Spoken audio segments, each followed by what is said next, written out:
नमस्कार मंडळी. चला तर आज काहीतरी नवीन शिकूया. Boba minds language series where you learn sip by sip, skill by skill.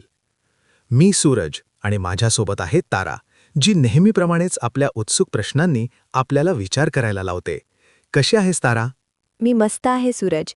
तुझ्यासोबत शिकायला नेहमीच मजा येते. आज आपण कोणत्या अद्भुत ठिकाणाला भेट देणार आहोत? आज आपण महाराष्ट्राच्या आध्यात्मिक राजधानीला पंढरपूरला भेट देणार आहोत, जिथे साक्षात विठ्ठल रुक्मिणी मातेसोबत विटेवर उभे आहेत. हे फक्त एक मंदिर नाही, तर एक चालती फिरती संस्कृती आहे, जिथे भक्ती आणि समानतेचा अनुपम संगम पाहायला मिळतो. आध्यात्मिक राजधानी हे ऐकूनच खूप उत्सुकता वाटतेय. पंढरपूरला हे विशेष स्थान का मिळालं सूरज? विठ्ठलाचं महत्त्व नेमकं काय आहे? खूप चांगला प्रश्न तारा. पंढरपूरला दक्षिण काशी असंही म्हटलं जातं. भगवान विठ्ठल हे महाराष्ट्राचे आराध्य दैवत आहेत. त्यांना ज्ञानोबा तुकोबांचा विठ्ठल असंही संबोधतात. विठ्ठलाची मूर्ती ही अतिशय आगळीवेगळी आहे. ती ना शस्त्रधारण करते, ना वरदान देते. फक्त कमरेवर हात ठेवून विटेवर उभी आहे, जणू भक्तांची वाट पाहतीये. ही मूर्ती म्हणजे साधेपणा, समता आणि सहनशीलतेचं प्रतीक आहे. संत पुंडलिकाच्या भक्तीमुळे विठ्ठल तिथे प्रकट झाले, अशी आख्यायिका आहे. विटेवर उभे हे ऐकून खूप भावपूर्ण वाटते. पण पंढरपूर म्हटलं की वारी हा शब्द लगेच डोळ्यासमोर येतो. वारी म्हणजे नेमकं काय आणि ती एवढी विशेष का आहे? तिचं ऐतिहासिक आणि सांस्कृतिक महत्त्व काय आहे? अगदी बरोबर तारा. पंढरपूरची वारी म्हणजे केवळ एक धार्मिक यात्रा नाही, तर ती एक सामाजिक चळवळ आहे. लाखो वारकरी अगदी पायदळी चालत दिंड्यांच्या रूपाने पंढरपूरकडे जातात. हा प्रवास म्हणजे भक्ती, त्याग आणि एकजुटीचा अद्भुत सोहळा. ज्ञानोबा माऊली आणि संत तुकारामांच्या पालख्यांसोबत लाखोंचा जनसमुदाय ज्ञानोबा माऊली तुकाराम या गजरात तल्लीन होऊन चालतो.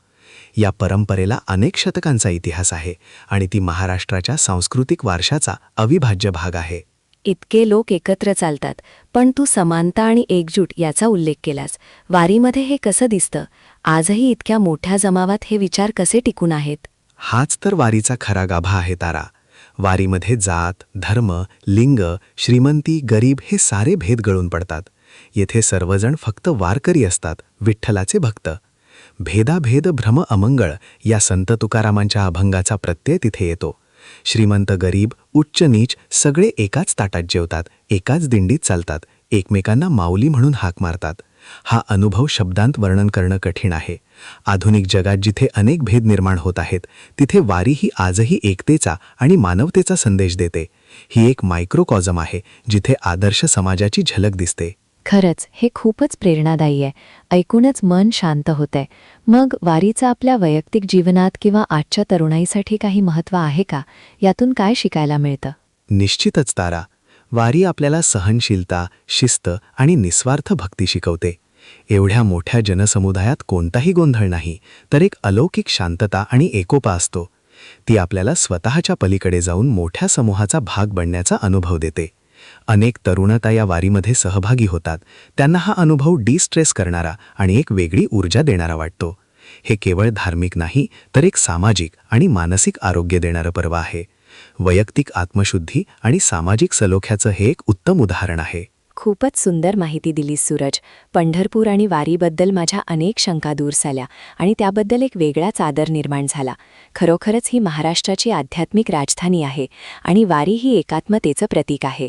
खूप खूप आनंद झाला तारा, की तुला हे समजावून सांगता आलं. पंढरपूरची वारी ही केवळ एक परंपरा नाही, तर ती एक जिवंत अनुभव आहे, जो आपल्याला आपल्या मुळांशी आणि मानवतेच्या मूल्यांशी जोडून ठेवतो. आमच्यासोबत जोडले गेल्याबद्दल खूप खूप धन्यवाद. अशाच अजून मनोरंजक आणि महत्त्वपूर्ण माहितीसाठी आमचे इतर पॉडकास्ट नक्की ऐका. Boba minds language series where you learn sip by sip, skill by skill. To learn more and sign up for free, visit bobaminds.com.